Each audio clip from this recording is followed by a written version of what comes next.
तो हर हर महादेव, जय भोलेनाथ। कैसे हो दोस्तों? सभी बढ़िया हो? तो दोस्तों, आप सभी का एक नई कहानी के साथ में फिर से मैं आपको स्वागत करता हूँ एक नई वीडियो में आप सभी दोस्तों का। तो उम्मीद करता हूँ सब अच्छे होंगे। और अगर आपको दोस्तों मेरे द्वारा बनाई गई कहानियाँ, जो मैं आपको इस चैनल के ऊपर कहानियाँ पढ़ के आपको सुनाता हूँ, आप तक पहुँचाता हूँ, ये अच्छी लगती है दोस्तों, तो आप ये कहानी को बाकी आपके दोस्तों के साथ शेयर किया करो। आप भी थोड़ा दोस्तों मेरी मदद किया करो कि ये भी बाकी दोस्तों के पास पहुंच सके, आपके पास और लोगों के पास पहुंच सके, जिससे आप लाइफ के अंदर बाकी लोगों को कुछ सिखा सको। आपकी कृपा से, आपकी ओर से मतलब किसी और लोगों को के ज्ञान सीखने को मिले तो ज़्यादा अच्छी चीज़ है दोस्तों, है कि नहीं है?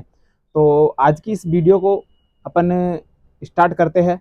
ज़्यादा लंबी नहीं लेंगे, क्योंकि आज जो आपको पता है कि इस वीडियो के बारे में स्टेटस आपने जो थंबनेल है वो देख लिया होगा अपना, कि ये जो वीडियो है इसमें अपन जानने वाले हैं कि केदारनाथ जो ज्योतिर्लिंग है, महादेव भोले बाबा जो है उसके, आपको पता है 12 ज्योतिर्लिंग है, उनमें से जो 5वें नंबर का ज्योतिर्लिंग है केदारनाथ, उसकी स्थापना किस तरीके से हुई, किस तरीके से वो वहाँ प्रकट हुए और लोग कैसे उसको मानने लगे, प्रसिद्ध हुआ वो, है कि नहीं है? तो यही सारी चीज़ों के बारे में जानने वाले दोस्तों। तो दोस्तों, एक बार आप चैनल के इंट्रोडक्शन करिए, उसके बाद में अपन चलते हैं, वीडियो स्टार्ट करते हैं दोस्तों।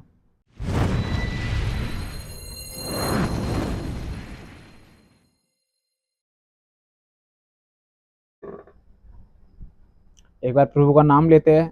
आगे दोस्तों सभी, हर हर महादेव, जय भोलेनाथ। दोस्तों, कहानी शुरू करने से पहले मैं आपको थोड़ा अपने बारे में बता देता हूँ दोस्तों। मेरा नाम है शैलेश कुमार और मैं इस चैनल के ऊपर आप सभी के लिए पुराणवी कहानियाँ और इतिहास की जो चीज़ें होती है कि ये मंदिर का स्थापना कैसे हुई, ये चीज़ यहाँ पे ऐसा क्यों है, कुछ हिंदी कहानियाँ, कुछ भगवानों से जो रिलेटेड होती है कि इस भगवान का अवतार कैसे हुआ, ये भगवान को क्यों मानने शुरू किया लोगों ने, इस तरीके की मैं आपको क्योंकि मुझे भी इन चीज़ों में इंटरेस्ट है दोस्तों। मैं फ्री रहता हूँ तो मैं बैठा बैठा क्या हूँ कि पढ़ता रहता हूँ, तो इसी के साथ साथ मैं सोचता हूँ क्यों ना मैं ये चीज़ें मेरे परिवार तक, आप तक भी पहुँचा पाऊँ, तो लोग, आप भी कुछ चीज़ों के बारे में जान सके। तो चलिए दोस्तों, वीडियो शुरू करते हैं। अगर दोस्तों आपको कहानी अच्छी लगे या आप और कहानी देखिएगा, एक कहानी दो कहानी इस चैनल के ऊपर आपको अच्छी लगे दोस्तों, तो एक बार आप चैनल को सब्सक्राइब जरूर करिएगा। और दोस्तों, लाइक जरूर दिया करो यार, आप लाइक नहीं करते दोस्तों बिल्कुल भी। लाइक जरूर कर दिया करो चैनल को, ताकि वीडियो है उसको लाइक कर दो, चैनल को सब्सक्राइब कर लो, तो ताकि मुझे मोटिवेशन मिलता है दोस्तों। कमेंट में अगर आप महादेव के भक्त है तो हर हर महादेव जरूर लिखिएगा दोस्तों, तो उससे मुझे लगता है कि यार जो मैं नॉलेज बना रहा हूँ, जो भी मैं कहानी आपको सुना रहा हूँ, आपको बहुत अच्छा लग रहा है। तो हर हर महादेव जरूर लिखिएगा दोस्तों कमेंट के अंदर। ठीक है दोस्तों, तो शुरू करते हैं अपन वीडियो। तो दोस्तों, शिव पुराण में बताया जाता है कि ये चीज़ें जो मैं आपको बता रहा हूँ, ये शिव पुराण के अंदर लिखी हुई है दोस्तों। ये बताया जाता है शिव पुराण के अंदर कि जो महादेव अपने भोलेनाथ है, उनके 12 ज्योतिर्लिंग आपको पता है, उसमें से जो 5वां ज्योतिर्लिंग है केदारनाथ। तो केदारनाथ जो ज्योतिर्लिंग है उसकी स्थापना कैसे हुई कि एक समय की बात है, जब आपको पता है कि जो महाभारत हो रही थी, कौरवों और पांडवों के बीच में क्या हो रहा था दोस्तों, युद्ध हो रहा था। तो युद्ध हो रहा था, जैसे युद्ध संपन्न हुआ, तो संपन्न होने के बाद में जो विजयी हुए पांडव, आपको पता है, तो वहां पे क्या हुआ कि जैसे ही पांडव विजयी हुए, तो उसके बाद में काफी दिन निकल गए युद्ध समाप्त होने के बाद में। तो एक दिन क्या कि अचानक से पांडवों के मन में एक विचार आया कि यार अपन ने मतलब अपने ही बंधुओं का, मतलब भाई बंधु जो होते, उनको क्या किया है, एक तरीके से मतलब मारा है, पाप किया है उनको मारने का, उनको उनको मतलब हत्या करी है अपन ने उनकी। तो इस तरीके का उनका मन में क्या हुआ कि विचार उत्पन्न हुआ, तो एक तरीके से यार अपन तो पाप के भागी है भाई, एक तरीके से अपन क्या पाप के भागी है। इस तरीके से पांडवों के दिमाग के अंदर ये बातें आई दोस्तों। तो उन्होंने सोचा कि यार ये पाप तो पाप है, मतलब पापी है, तो अपन इस पाप से किस तरीके से मुक्ति पा सकते हैं, इस चीज के बारे में कहीं उन्होंने चर्चा करी, बातचीत करी। तो वो खोजते खोजते कि जो देव वेद व्यास है उनके पास चले गए, वेद व्यास जी के पास में गए, तो उन्होंने बताया कि आपको ये जो पाप आपने किया है, इसका जो प्राश्चित, यानी कि जो इससे मुक्ति दे सकता है, तो वो है सिर्फ भोले बाबा है। वो आपको जो पाप आपने किया उससे मुक्त कर सकता है दोस्तों। तो वो जो पांचों पांडव है, तो मतलब प्रभु को के पास में चल गए, मतलब जैसे उनको ढूंढते ढूंढते वो सबसे पहले विश्वनाथ जो काशी के अंदर है वहां गए। वहां जाके उन्होंने मतलब जैसे ही प्रभु के दर्शन किए, उन्होंने याद किए, तो मतलब वहाँ पे प्रभु उनको मतलब प्रकट नहीं हुए। उन्होंने काफ़ी आराधना करी मंदिर में जाके कि प्रभु आप दर्शन दीजिए, तो मतलब वो प्रकट नहीं हुए, यानी कि जो महादेव जी है उनसे क्या वो रुष्ट थे, थोड़े उनसे रुष्ट थे दोस्तों। तो अब वो रुष्ट थे तो वहाँ पे प्रकट नहीं हुए, तो वहाँ से वो चले गए विश्वनाथ, काशी के अंदर जो मंदिर है विश्वनाथ का, तो वहाँ से वो चले गए, वहाँ से फिर वो आगे चले। अब वो महादेव जी को ढूंढते ढूंढते यानी कि खोजते खोजते कि केदारनाथ चले गए दोस्तों, केदारनाथ के अंदर पहुंच गए।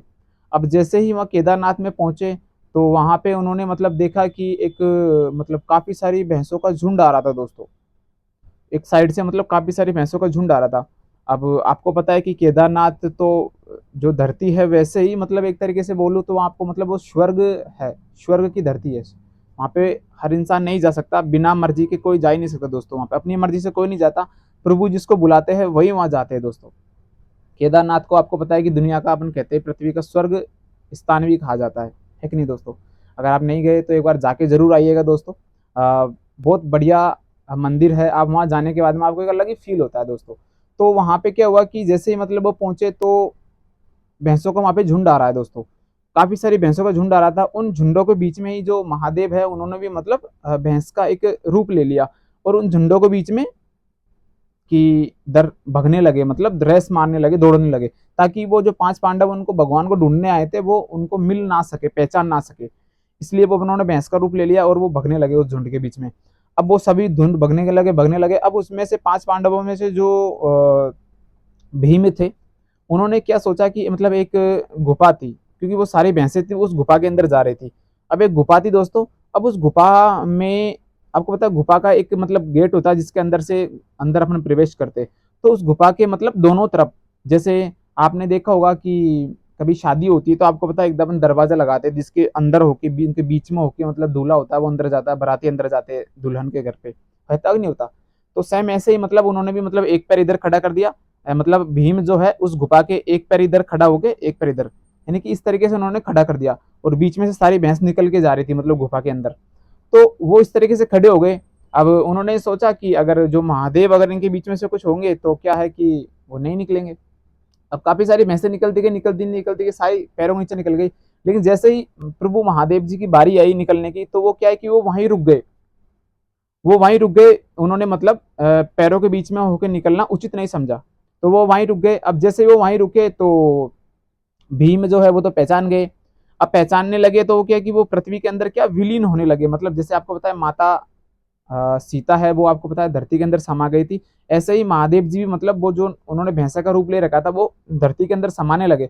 अब जैसे ही वो धरती में विलीन होने लगे यानी कि समाने लगे, तो महादेव जी जो भीम थे उन्होंने क्या किया कि ऊपर से उसको पकड़ लिया ऐसे, मतलब जो आपको पता है जैसे भैंस होती है तो उसको गर्दन के जैसे थोड़ा ही पीछे जाते, पीठ के ऊपर थोड़ा ऐसे ऊंचा ऊंचा टाइप में होता है थोड़ा, तो उन्होंने वहां से उनको पकड़ लिया, मतलब ऐसे जैसे उन्होंने वहां पे उनको पकड़ा तो बाकी सब जो शरीर है वो तो अंदर धस गया और वो हिस्सा है ऊपर का वो ऐसे कैसे ही वहां पृथ्वी पर रह गया, मतलब तो मतलब महादेव जी है तो उनकी ये परीक्षा देखकर या मतलब परीक्षा उनकी लेकर या काफी मतलब उन्होंने दृढ़ निश्चय करके जो तपस्या करी उस तपस्या से वो क्या हुआ कि प्रसन्न हुए महादेव जी।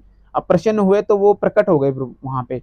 अब जैसे ही वो प्रकट हुए तो मतलब उन्होंने मतलब जो पांचों पांडव थे उनके सारे जो पाप थे पापों से उनकी मुक्ति करी और उन्होंने विनती करी कि प्रभु आप यहीं विराजमान होइए ताकि लोगों की आप रक्षा कर सको, सेवा कर सको, हम लोग सेवा कर सके आपकी, और मतलब आप लोगों की रक्षा कर सको तो आप वहीं विराजमान होइए। तब से ही मतलब जो वो आपको पता है जैसे बाकी आपने देखा होगा जैसे केदार आपने उज्जैन के अंदर एक जैसे गोल शिवलिंग की जैसा रूप है मतलब है ना, तो वहाँ केदारनाथ के अंदर गोल शिवलिंग जैसा रूप नहीं है दोस्तों, वहां पे एक पर्वत है ऐसा छोटा सा जिसके ऊपर मतलब जैसे आपने मैंने बोला ना कि भैंसे का जो रूप ऊपर वाला हिस्सा होता है मतलब थोड़ा ऐसा, इस तरीके से वहां पे पर्वत है, मतलब छोटा सा शिवलिंग है अंदर अपन कह सकते हैं। जो मतलब ऐसे गोल शिवलिंग नहीं है दोस्तों, वो पहाड़ी जैसी शिवलिंग है, मतलब ऐसे ऊंचे नीचे पहाड़ जैसे शिवलिंग है, थोड़ी इतनी साइज में है।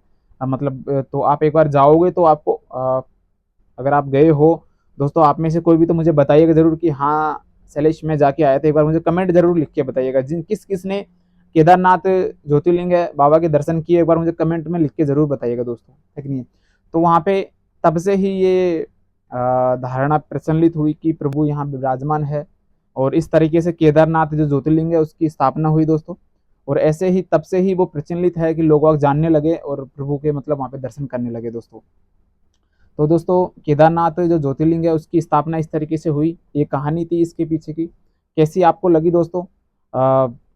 अगर आपको अच्छी लगी हो दोस्तों तो आप लाइक करिएगा दोस्तों वीडियो को, और बाकी आपके दोस्तों तक भी शेयर करिएगा दोस्तों। और बाकी आज की वीडियो यहाँ तक ही है, और मिलता हूँ मैं आपको ऐसी एक नई इंटरेस्टिंग कहानी के साथ में लेकर आऊँगा दोस्तों। और वैसे आपके पास में कोई कहानी हो ऐसी जो, या फिर आप कोई टॉपिक के ऊपर कहानी चाहते हो कि आपके दिमाग में कोई चीज़ चल रही हो कि शैलेश यार ये चीज़ें इसकी स्थापना कैसे हुई है, ऐसा क्यों है, तो आप मेरे को निश्चिंत कमेंट में लिखकर टॉपिक दीजिएगा दोस्तों। मैं एक बार उसके बारे में अच्छे से विस्तार से कहूँ तो रिसर्च करूँगा, मैं पढ़ूंगा खुद, उसके बाद मैं आपको उसके ऊपर वीडियो लेके आऊँगा दोस्तों। तो जब तक के लिए दोस्तों ध्यान रखिएगा अपना, और हर हर महादेव, जय भोलेनाथ। मैं मिलता हूँ आपको ऐसी एक नई इंटरेस्टिंग कहानी के साथ में। तो चलता हूँ दोस्तों, अपना सबका ध्यान रखिएगा दोस्तों। जय भोलेनाथ।